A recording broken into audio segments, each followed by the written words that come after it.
ఓం శ్రీ మాత్రే నమః. అందరికీ నమస్కారం అండి.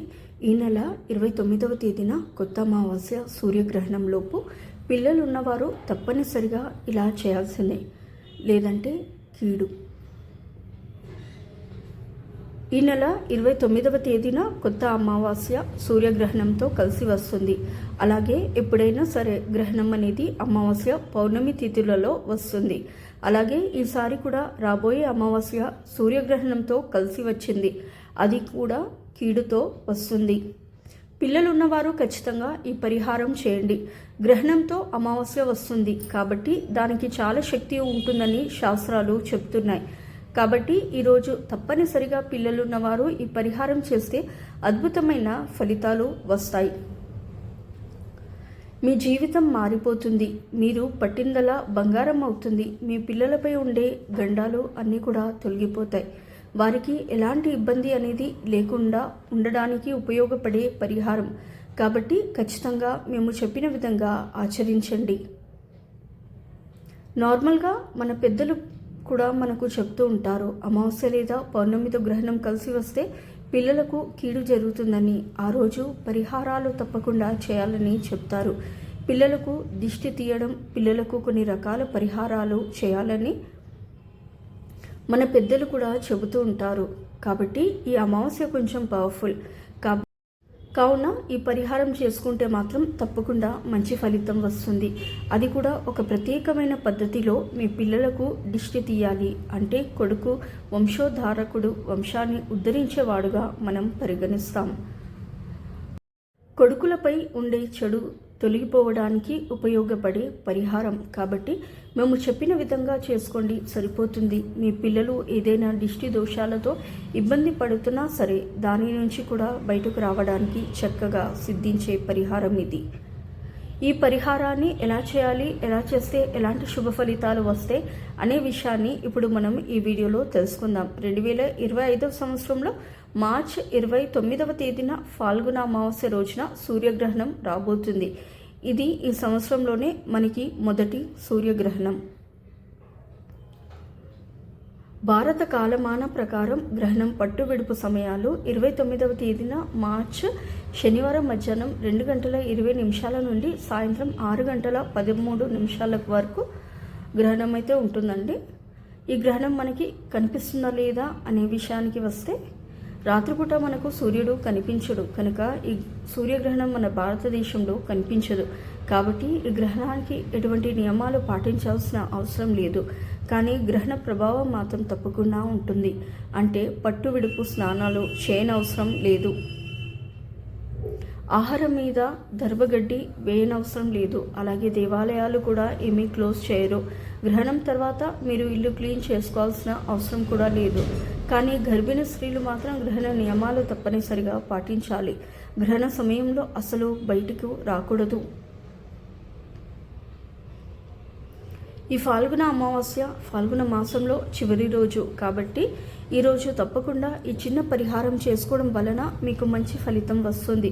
సంవత్సరం పొడుగునా అష్ట ఐశ్వర్యాలు సిద్ధిస్తాయి. ఎనలేని సంపద మీ సొంతం అవుతుంది.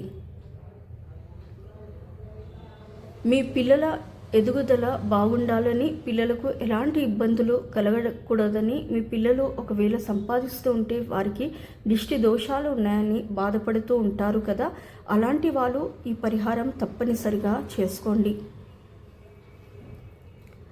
చాలా మంచి రిజల్ట్ అయితే వస్తుంది. అలాగే మీ పిల్లల మీద గ్రహణం ఎఫెక్ట్ కూడా పడకుండా ఉంటుంది. ఎటువంటి చెడు జరగకుండా ఉంటుంది. ఈ గ్రహణం మగపిల్లలు కొడుకులు ఉన్న వారి యొక్క జీవితంపై ఎక్కువగా ప్రభావం చూపుతుందని శాస్త్రాలు చెప్తున్నాయి. కాబట్టి పిల్లలు ఉన్నవారు ఈరోజు మేము చెప్పే పరిహారం చేసుకుంటే చాలా అద్భుతమైన ఫలితం అనేది రావడం జరుగుతుంది. అలాగే ఈ పరిహారం చేయడం వల్ల వారి జీవితం అనేది మారిపోవడమే కాకుండా వారికి ఉండే ఇబ్బందులన్నీ తొలగిపోతాయి.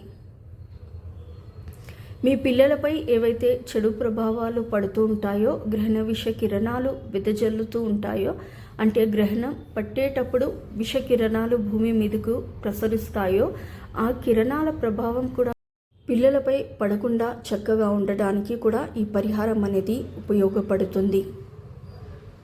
ఆ పిల్లలు ఎలాంటి ఇబ్బందులు కలగకుండా ఉండాలంటే ఈ పరిహారం చేయాలి అని శాస్త్రాలు చెప్పడం జరిగింది. గ్రహణం పూర్తయిన తర్వాత ఈ పరిహారం చేసుకోవాలి. తద్వారా పిల్లలపై ఉన్న చెడు దృష్టి, నెగిటివ్ ఎనర్జీ అంతా కూడా పోతుంది. మా పిల్లలు బాగా ఇబ్బంది పెడతారు, అన్నం తినరు, మారం చేస్తూ ఉంటారు, ఎక్కువగా సతాయిస్తూ ఉంటారు, ఎప్పుడు చూసినా ఏదో ఒక రకంగా సమస్యలను క్రియేట్ చేస్తూ ఉంటారు. మా పిల్లల వల్ల మేము చాలా అలసిపోయాము. ఏం చేయాలో అర్థం కావడం లేదని మీరు బాధపడుతున్నా, ఇబ్బంది పడిపోతున్నా ఉన్న చక్కగా ఈ పరిహారం చేసుకోండి. ఎంత పెద్ద పిల్లలకు అయినా సరే పరిహారం చేసుకోవచ్చు, చిన్న పిల్లలకు కూడా చేయొచ్చు.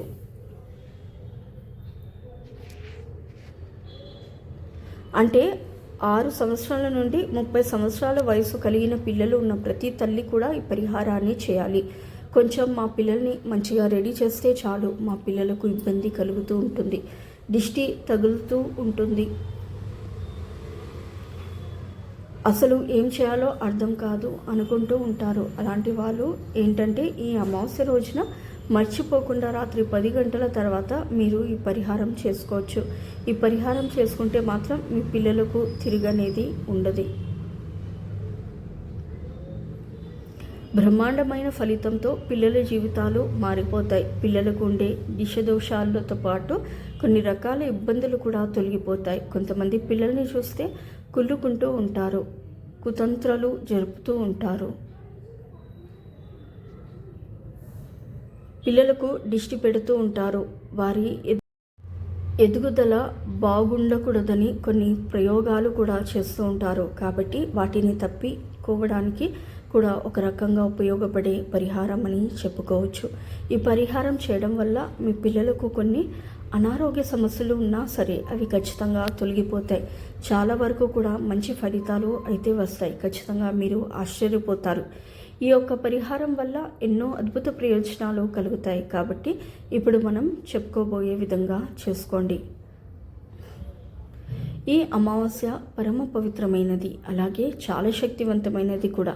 ఈరోజు తిథివార నక్షత్రం కూడా బాగుంది. ఇలాంటి రోజు ఎన్నో సంవత్సరాలకు ఒకసారి వస్తూ ఉంటుంది. అలా వచ్చినప్పుడే దాన్ని ఎవరైతే చక్కగా ఉపయోగించుకుంటారో వారికి తప్పకుండా మంచి అనేది జరుగుతుంది, అలాగే మంచి ఫలితాలు వస్తాయి. అమావాస్య అనేది చెడును తీసేసి మంచిని తెచ్చి పెట్టుకోవడానికి, అనేక రకాల ఇబ్బందులను తొలగించుకోవడానికి, అన్ని విధాలుగా కూడా బాగుపడడానికి ఉపయోగపడుతుంది. అందుకే ఈ పరిహారం ద్వారా మీకు ఖచ్చితంగా మేలు జరుగుతుందని చెప్పవచ్చు. ఈ పరిహారాన్ని ఎలా చేయాలంటే, మనం అన్నం వండుతూ ఉంటాం కదా, సాయంత్రం నిండు కుండలో అన్నం వండుతారు కదా, అలా వండిన అన్నం నుంచి 3 ముద్దలు అన్నాన్ని తీసుకోండి. ఖచ్చితంగా అన్నంతోనే ఈ పరిహారం చేయాలి. ఇలా మనం సాయంత్రం పూట అన్నం వండుకున్న తర్వాత అందులో నుంచి 3 ముద్దలు అన్నాన్ని తీసుకోండి. దానితో పాటు మనకు ఒక కోడిగుడ్డును కూడా కావాలి. కోడిగుడ్డు గురించి మనం ప్రత్యేకంగా చెప్పుకోవాల్సిన అవసరమే లేదు. కోడిగుడ్డు దిష్టికి చక్కగా పనిచేస్తుంది. గుడ్డుతో ఏ పరిహారం చేసినా మంచి ఫలితం వస్తుంది. పిల్లలకు చిన్న చిన్న అనారోగ్య సమస్యలు వస్తూ ఉంటాయి కదా, అటువంటి అనారోగ్య సమస్యలను కోడిగుడ్డుతో తొలగించవచ్చు. ఇలా మీరు నిండుకుండా అన్నాన్ని తీసుకోండి, 3 ముద్దలు చేసుకోండి. అలా 3 ముద్దలు చేసిన తర్వాత ఒకటి వచ్చేసి ఎరుపు రంగులో ఉండాలి, అంటే ఒక ముద్దకి కుంకుమను కలపండి. ఆ తర్వాత ఇంకొకటి వచ్చేసి పసుపుతో చేయండి. 3వ ముద్దను తెలుపు రంగులో ఉంచేయండి. ఇలా ఈ 3 ముద్దలు తయారు చేసుకున్న తర్వాత ఒక కోడిగుడ్డును తీసుకోండి. తీసుకున్న తర్వాత దానిపైన ఖచ్చితంగా సర్కిల్ వేయాలి. ఆ సర్కిల్కి దిష్టి బొమ్మలాగా కళ్ళు పెట్టాలి. ఎందుకంటే కోడిగుడ్డుపై ఇలా వేస్తే మీ పిల్లలకు ఏదైనా సరే కొంచెం గాలి ఉన్నా కొంచెం ధూళి ఉన్నా పోతాయి. కనుక ఈ 3 ముద్దలను ఒక ప్లేట్లో పెట్టండి. ఈ 3 ముద్దల మధ్యలో కోడిగుడ్డును కూడా పెట్టండి. ఆ తర్వాత మీ కొడుకుని ఒక చోట కూర్చోబెట్టి ముద్దలు పెట్టిన ఆ ప్లేట్తో దిష్టి తీయండి. 7 సార్లు సవ్య దిశలో, 7 సార్లు అపసవ్య దిశలో పిల్లల చుట్టూ తిప్పండి, సరిపోతుంది.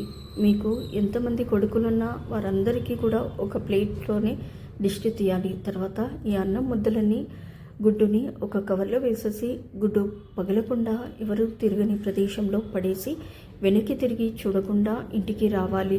అంటే 4 దారులు కలిసే చోట లేదా 3 దారులు కలిసే చోటలో రోడ్డు పక్కన పడేసి రావాలి. అలా పడేసి ఇంటికి వచ్చిన తర్వాత మీ పిల్లలకు కాళ్ళు చేతులు చక్కగా కడిగి వారి యొక్క దుస్తులను మార్చేయండి. అలాగే దిష్టి తీసిన వారు కూడా కాళ్ళు చేతులు ముఖం శుభ్రంగా కడుక్కొని ఇంటి లోపలికి వెళ్ళండి. ఇలా చేసి చూడండి, మీకే అర్థమైపోతుంది. అంటే మీ పిల్లలకు ఇంతకుముందు ఎలా ఉన్నారో ఇప్పుడు ఎలా ఉన్నారో ఆ డిఫరెన్స్ మీకు ఖచ్చితంగా అయితే తెలుస్తుంది. వారి ఎదుగుదల ఎలా ఉంది, వారు ఎంత యాక్టివ్గా ఉన్నారు అనేది మీకు తెలిసిపోతుంది. కాబట్టి ఈ పరిహారాన్ని కొడుకులు ఉన్న ప్రతి ఒక్కరూ ఆచరించండి. ఇది చాలా నార్మల్గా అనుసరించే పరిహారం. దీనికి పెద్దగా మనం ఎక్కడ కూడా శ్రమించాల్సిన అవసరం లేదు, కష్టపడవలసిన అవసరం కూడా లేదు. చాలా ఈజీగా చేసుకునే పరిహారం ఇది. 3 అన్నం ముద్దలు, 1 కోడిగుడ్డును ఈ పరిహారానికి వాడుతున్నాం కాబట్టి బ్రహ్మాండమైన ఫలితాలు వస్తాయి. ఇది మన పూర్వీకులు చేసుకున్న పరిహారం. ఎవరికైనా సరే ఈ పరిహారం చేయవచ్చు. వీలే చేయాలని రూల్ ఏమీ లేదు, ఎవరైనా సరే చేసుకోవచ్చు. దిష్టి మాత్రం ఇంట్లోని పెద్దవాళ్ళతో మాత్రమే తీయించండి. మీ ప్రాంతాన్ని బట్టి ఎలాగైతే మీరు దిష్టి తీస్తారో అలా దిష్టి తీయండి. పిల్లలు కొంచెం డల్లుగా ఉన్నా, కొంచెం అనారోగ్యంతో ఉన్నా, అలాగే మీ ఇంట్లో ఆడపిల్లలు ఉన్నా సరే ఈ పరిహారాన్ని చేసుకోవచ్చు. తప్పేమీ లేదు. మీ జీవితంలో ఉండే కష్టాలు, బాధలు, కన్నీళ్ళు ఇవన్నీ కూడా చక్కగా తొలగించుకోండి. మనము మన పిల్లలు బాగుండాలని రకరకాల పరిహారాలు చేస్తుంటాం. ఒక మంచి తిథి, వార నక్షత్రం కలిసి వచ్చినప్పుడు ఇలాంటి పరిహారాలు చేస్తే మీకు అద్భుతమైన ఫలితాలు వస్తాయి. మీ పిల్లలు మంచి వృద్ధిలోకి వస్తారు. కాబట్టి మేము చెప్పిన విధంగా ఈ పరిహారం చేసుకుంటే మీకు అంతా శుభమే జరుగుతుంది. సో ఇదండి ఇవాల్టి వీడియో. ఈ వీడియో కనుక మీకు నచ్చినట్లయితే ప్లీజ్ లైక్ చేసి మీ ఫ్రెండ్స్కి షేర్ చేయండి. అలాగే మా కొత్త వీడియోస్ మీకు వెంటనే చేరాలంటే మా ఛానల్ని సబ్స్క్రైబ్ చేసుకొని పక్కన ఉన్నటువంటి బెల్ ఐకాన్ని ప్రెస్ చేయండి. ధన్యవాదములు. సో ఇదండి ఇవాల్టి వీడియో. రేపటి వీడియోలో మళ్ళీ కలుస్తాను. అంతవరకు సెలవు. నమస్కారము. సర్వేజన సుఖినో భవంతు. ఫస్ట్ టైం నా ఛానల్ చూసేవాళ్ళు please to like, share and subscribe to my channel. Thank you for